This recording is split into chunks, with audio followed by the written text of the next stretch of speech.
guys, this is Brad with BlackOvis, and I'm with Kendall from BlackOvis as well. And we've got a cool video for you today. Basically, we had a discussion in the office. It's no secret that the stimulus check is upon us, the stimmy, as we affectionately call it here. And we had a discussion about, all these new hunters that are, participating this year with us, that joined last year. Can these hunters get into a good kit, a good system for $1,000? So we talked about that at the office. We figured let's turn on the camera, let's come up with a good video and go over our picks of our kits that are $1,000, just to see if we can really do it for $1,000, get the best stuff and have a good kit. And I was pretty surprised that we were able to. Yep. I mean, as I went over stuff in my closet that I absolutely would pick over everything else, it was right at $1,000, a little under on some pieces, a little over on other pieces. Yep. So yeah, we've got some cool stuff to talk about. So let's jump into it. I guess I'll kick it off first with the boots. No question, boots are one of the most important things in your kit, the foundation of pretty much everything out in the field. So my pick is going to be the Crispy Colorado. This is definitely a boot that surprised me. Traditionally, I've been a leather hunting boot guy, traditional leather hunting boot. They've always been durable, great to me, from many different brands. I kind of stumbled into these. I was doubtful that I'd like them just because I'm not much of a synthetic boot kind of guy. But these definitely changed my mind. I hunted with these all last year through early season, all into pretty much the late season until I switched over to leather boots. But I know a lot of guys that use these year-round, and it's a very durable boot, breathes well, just an awesome overall pick that I'm glad I went out on a limb and tried these because they definitely paid off. Yeah, I absolutely love the Colorado, and it was kind of a toss-up for me. If I was going to go to a boot that was more that could take me most of this season, if I wasn't in Nevada, the Crispy Nevada, which I really love, it would have been Colorado. My pick is the Crispy Laponia. Tons of guys love this boot. I thought it was just a cult following boot, and everyone was crazy. But I was surprised how light this is and how durable and versatile it would be. So the Crispy Laponia comes in at look at my notes here, at $239. This was my pick, and I know the Colorados are like $350, $340 in that range. So a little bit of price difference between the two boots. But I'm more of a bow hunter, kind of early season. Laponia is my pick. Yep. Yeah, I have yet to try those ones just because I view it like you viewed it, kind of a cult following boot. It's kind of like, doesn't really have as many arrows in the quiver, so to speak, as a boot like this. Absolutely, yeah. But it's definitely, if you're an early season bow hunter, I think it should definitely be on your radar. And I even pulled it into kind of mid-season hunting and found I was still super stoked on it. Yep. Yeah, cool boot for sure. Yep. And along with boots, not to forget socks, super important. Right now, BlackOvis is running a promo on if you buy a boot from us, you're getting a sock as well. And it's a merino sock. Just a few weeks ago, I was hunting with somebody, and they were not using a merino sock. And we can go into detail about how important it is to pair your high-performance footwear with the high-performance merino sock. Needless to say, if you're going to buy a high-quality boot, get a merino sock. Lots of good brands out there. This one, for example, it's free if you buy a boot from us, or there's plenty of other great, fairly inexpensive options. Yeah, the sock I chose, I love. I run the BlackOvis sock, and I really love it. It's a good quality sock built here in the U.S. I chose the Darn Tough, the 14. I chose the Darn Tough 1403, and it comes in at $25. It's a full cushion sock, so it has a little more cushion than the BlackOvis sock, and I do like that as I get later into the season, and I don't find that my feet heat up with the Darn Tough. Yep, I've used Darn Tough for many years, even before I was into hunting. I was using Darn Tough, so they're an awesome sock. Great sock. Check them out for sure. Next, we're going to go to the pants. Yep. You want to kick it off with pants? Yeah, so I actually chose, if I was going to pick one pant that could take me through most all season, it would be the Sitka mountain pant.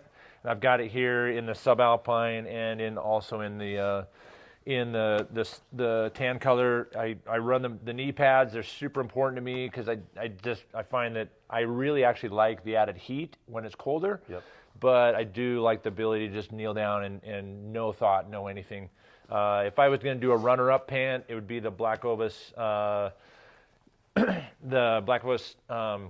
Granite Peak. Oh, geez, Granite Peak. Thanks, man. I'm wearing the Cottonwood Creek today. And this I usually bounce between the tan and the gray. Yep. Just depends. I run them both, and kind of I like to mix match color. If I'm not wearing camo, then I'll wear like camo on top, solid on bottom, back and forth. But the Sitka Mountain Pant is a super versatile pant. A little warm on the early season, but you can run this pretty much the entire hunting season. Yep. Yeah, for sure. I've used the Mountain Pant. It's an awesome pant. My philosophy on pants is a little bit different, just because there's so many across so many brands that we carry at BlackOvis. We sell so many great pants, BlackOvis, Sitka, Kings. Really, so when I was thinking about putting together a kit, you can really go branch out to a different brand of pant and save a little bit of money and still get just a killer pant. So my top pick is, again, the Granite Peak that Kendall already chose. I ran this one pretty much 100% last year, and I absolutely love this pant for hunting. This one's my preferred color because I think it pairs well with the Sitka Subalpine. Pairs well like a fine wine, you could say. But it's just an awesome pant and pretty inexpensive for what you're getting. So that was my it comes in like $85. Yeah, super affordable and just an awesome pant, and pretty much has all the features you need if you're just getting into hunting. And I forgot to mention that the Mountain Pant is $199, so a little more expensive, Yep. but also I think a little bit more versatile and more bells and whistles than the Granite Peak. Yep. My runner-up is a pant that I use a lot. It's the Kings XKG Ridge Pant. Has a little bit more features built into it than like a Granite Peak, but overall still fairly affordable. And as you can see, I've used this one a ton. This one's like my go-to bear hunting pant in the spring. So it's really dirty, really worn, but still it's got plenty of years left. So inexpensive pant that you can save some money on and still pair it with any camo, and it looks great. This year I'm actually trying out the new Stone Glacier de Havilland Light pant. Yep. So I'm interested to see if that will make it into kind of this selection, but it's another one to keep on your radar. I am surprised how many guys run that XKG pant and absolutely love it and say it's the most comfortable pant they've ever worn. Yeah, Kings as a brand in general is kind of a sleeper, but that XKG series of stuff is really awesome. Yeah. For the money, you're getting a ton of good quality stuff for the money. So let's move on to now upper body here. Do you want to kick off what you got here? Yeah, my core. I always run a hood. It's kind of the basis of my kit. The one I just never leave home without is the Sitka Core lightweight hoodie. Super versatile. I absolutely love it. I have heard guys tell me that they say it stinks too much or whatever, but I've never had that problem. I'll wear this thing, 5, 6, 7, 8 days in a row. And it does get a little gamey after that many times, but I love the fact that it's got the extra face mask in there. Yep. And it looks like you chose the same shirt. I got one in here too. It's a no-brainer, especially if I'm archery season. I do like the full concealment. The Sitka Core lightweight is the way to go, and it comes in at $119. My runner-up is the BlackOvis Merino hoodie, the NWT 150. It's 150 gram weight merino poly blend. That's like a half zip. There actually are times where I'll run both as it gets later in the season because I want a merino base and I do want some camo concealment. But if I could only choose one, definitely going for the Sitka Core lightweight hoodie. Yep, I'm with you on that. That's my main pick here, Core lightweight hoodie.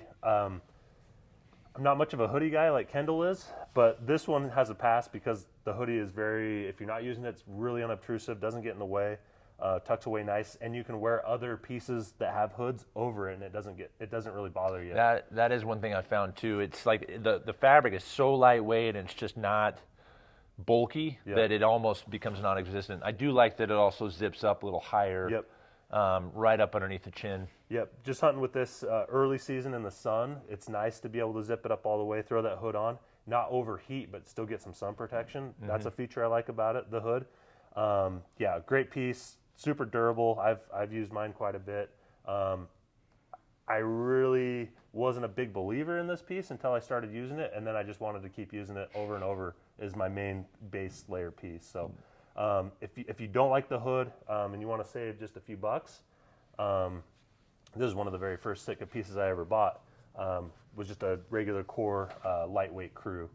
So no hoodie, just basic shirt, and I still wear this quite a bit if I just need a little base layer. So $20 difference between, so that one comes in $100, and the core lightweight hoodie comes in $120. Yep. And that's, I think, the extra cost is the fabric and obviously the zipper and then the chest pocket. Yep. So still, I use this quite a bit. If I'm more using this if I want just something for a little extra warmth rather than a performance piece. That's just a base layer I throw on with something over it, like a heavyweight hoodie or a jacket, something like that. So that's my my upper system. One option that I do as that first base layer is I often run the merino T-shirt.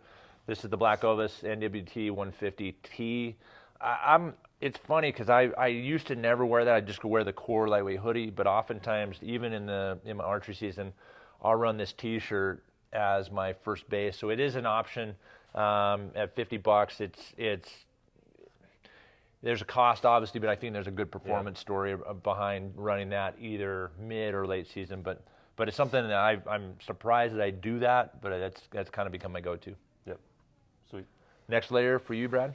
I move right into the jackets here. Okay, I have a couple mid layers that I chose, and the reason being is oftentimes I'm more of an archer, and so I will go. I typically, so the jackets that I have here, I almost never wear, to be honest with you, unless there's really inclement weather or I'm jumping into late season.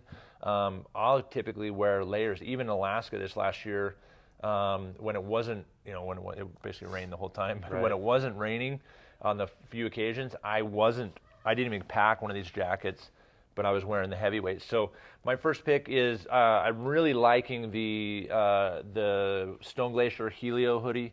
Yep. If you want to go camo, my second choice is what you're wearing, the Sitka Core heavyweight hoodie, and I do like the grid fleece. The Helio on the Stone Glacier last year was a regular fleece, but they've gone to a grid fleece to make it a little bit more high performance. The reason I probably like the fit and feel of the Stone Glacier more is got to be the hood, and the hood itself is it's super performance. Like, for example, I was skiing last week, and I could wear this with a hood over and then my ski helmet on top. I mean, there was just no bulk. If you want full concealment, and then I do like the full half zip.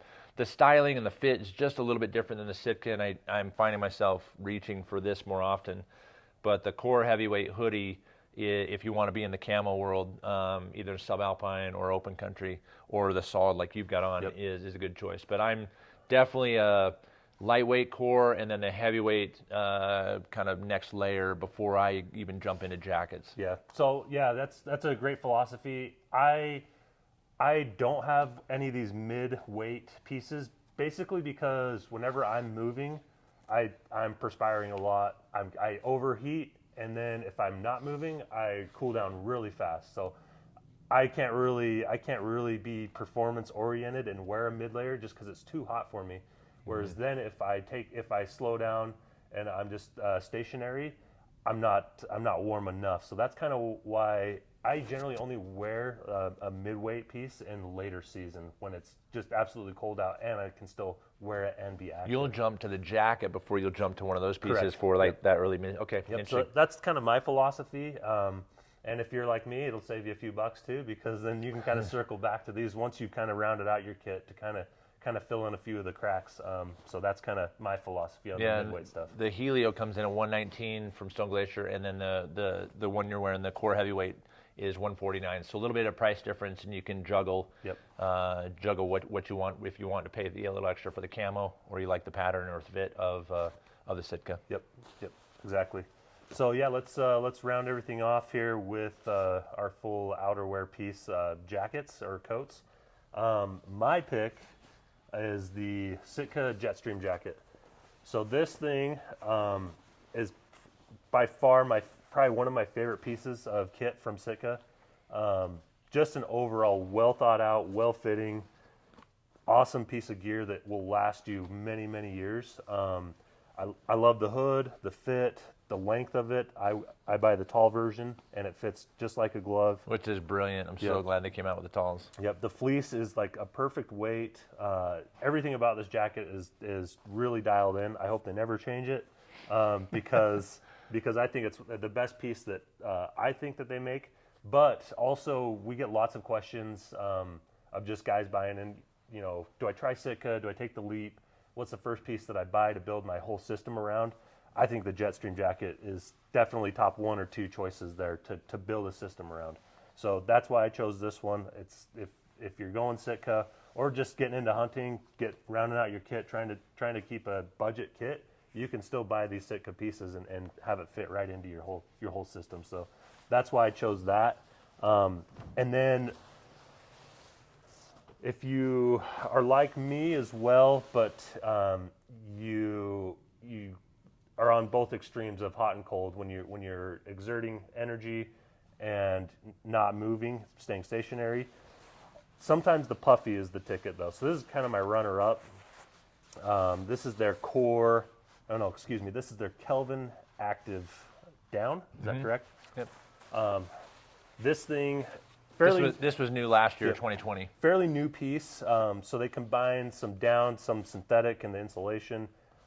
Really, really cool technology, and it works extremely well.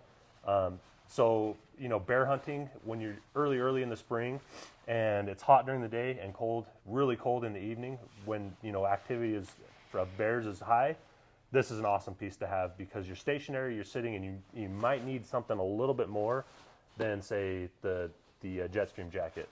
So that's why I like this piece. It doesn't cover all bases as well as the Jetstream. That's why it's not my number 1 pick, but definitely worth considering depending on how you hunt, how your body, how it works with heat and so on. So that's my number 2 pick there. Yeah, that's a super good combination. If you have these 2 jackets, you're essentially covered all the way into basically October, November. Yep, 100%. So I can't deny the Sitka Jetstream. If I was giving advice to somebody that was building a kit, I would tell them the Sitka Jetstream is really the way to go. It was going to sound crazy, but I actually rarely wear this jacket because of the way I like to layer and kit. But I have one because it's kind of that anchor piece of your entire kit. Is a solid jacket that absolutely will take you through most every weather. I mean, it's not waterproof, but you can take on a fair amount of water. It's not, you know, it's windproof. It's not insulated like a down, but it's got that nice fleece you talked about. And so it's pretty dang awesome. $289 is where this comes in. I'm finding myself reaching more for the de Havilland jacket from Stone Glacier as my soft shell answer. At $229, it's less expensive than the Sitka. Obviously, it doesn't have the wind stopper in it, and the fleece is not quite as heavy as the Jetstream. So this is what I'm taking on my spring bear hunt this year, and I'm pretty excited to continue kind of pushing this and seeing where I use it. But truth be told, I rarely grab these jackets. They stay more in the closet than they stay in my backpack. Yep. My kind of runner-up in the jacket category is the Sitka Active, the Kelvin Active jacket. This one, it goes with me everywhere, and it's kind of this. I've taken on rain in this. I mean, it's not rain. You know, it's not waterproof at all, but it dries super fast. Yep. And it'll keep me warm even when it's a little bit damp or wet. This guy is really my runner-up. So me personally, I'd probably forego these in my own personal kit. But if I was telling a guy, hey, get yourself a good kit that you can do pretty much anything, you almost have to have a soft shell, in my opinion. Sure. And then if you wanted to add, a couple $100, this is $280.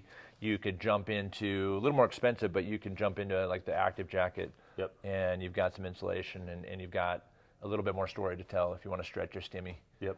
Yeah, I mean, we could do a whole video on these Kelvin Active pieces, the jacket and the hoodie, which I'm a huge fan of. As a new hunter and someone getting getting into Sitka for the first time, it's hard.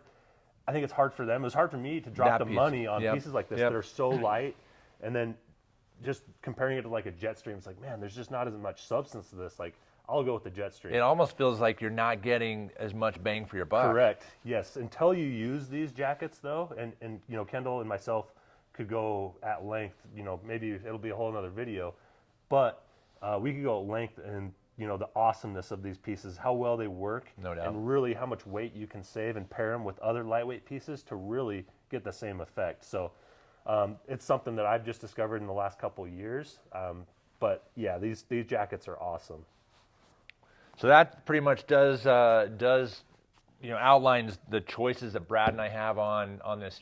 How you can put together an affordable kit right in that $1,000 or just under $1,000 if you're looking to invest in either new gear, upgrade your kit, or like Brad said, if you're starting out and you're new to hunting, which a lot of people are. And I've had friends that out of the ski industry and other guys that have asked me, hey, I want to get into hunting. My brother-in-law wants to get into hunting. And so this is a great place to start. And of course, from here, you can find what you specialize in, much like I described. Yep. I wouldn't personally do a soft shell, and so I have my own style of layering where you would. So hopefully this video has been instructive and informative. Again, below in the description are Brad's picks and my picks, prices and links so that you can check out all of these kits. And if you have any further questions about any of this product, feel free to comment below or hit us up at blackovis.com, and we'd be happy to help you get into the right gear for this hunting season. Thanks, guys.